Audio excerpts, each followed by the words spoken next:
It's wonderful watching people's systems come back online. Everybody who you work with has a certain innate conscious intelligence. They know that there is something wrong with their system, with their body. Because they know most people have had experience of either being able to do things and they've lost that ability, which is what I often see with people who have suffered trauma, or even people who have autism who may never have personally experienced firsthand effective functioning. They can see what it looks like. Their conscious intelligence shows them what they want to be able to do, but they know that something is stopping them from being able to do it. So watching a body come back online a piece at a time or a step at a time, it's a truly amazing thing to watch. I saw two examples of it today with two separate clients I had. Both of these clients suffer complex post-traumatic stress disorder, and it impacts them both in various ways because everybody's different, and obviously everybody is a product of their environment, and for all the reasons that we're all different, they're both different. But the first person I saw today was able to clean their fish tank. Now that doesn't sound like very much, but if you understand that this gentleman used to be very high functioning and it bothers him that he can't do something as simple as clean his fish tank.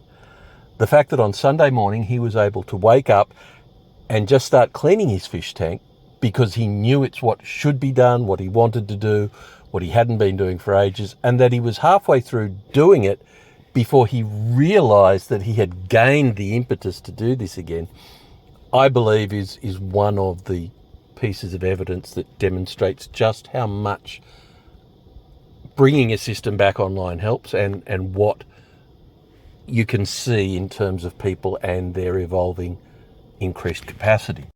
The other reflection I'd like to share at the moment regards a 33-year-old male who also has complex post-traumatic stress, and the debility that he suffers from his condition has affected him in episodes over different periods of time.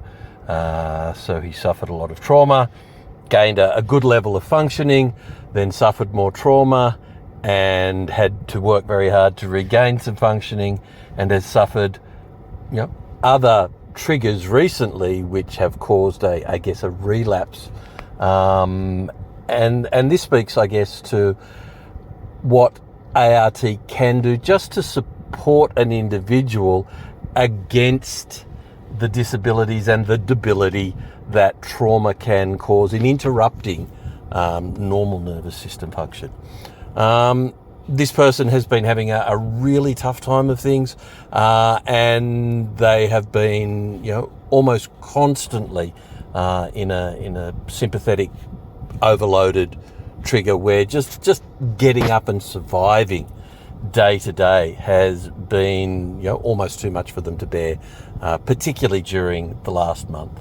And it's during this last month when I try and support them professionally with a professional presence, and also just attempt to do whatever A.R.T I can for them in small spurts. And it's usually just working on one hand point for a couple of minutes, usually while they're in the middle of being in a very sympathetically triggered state. It's not ideal, but you do what you can when you can, because it's not a perfect world. And the good news is that they had slowly been regaining what seemed like capacity through a lot of hard work of their own as well. And today they were in a really good place, so they were able to accept a more present, focused piece of work on one hand point, and you could see their eyelids fluttering, suggesting a huge recalibration was going on. This person was talking about, while their eyes were closed, that they could feel their eyes going up in the back of their head, and that they could feel that something was happening. So it really is amazing to see the support that this work can give somebody's system as you try to do whatever you can, whenever you can, to help them on a journey to getting more effectiveness for themselves.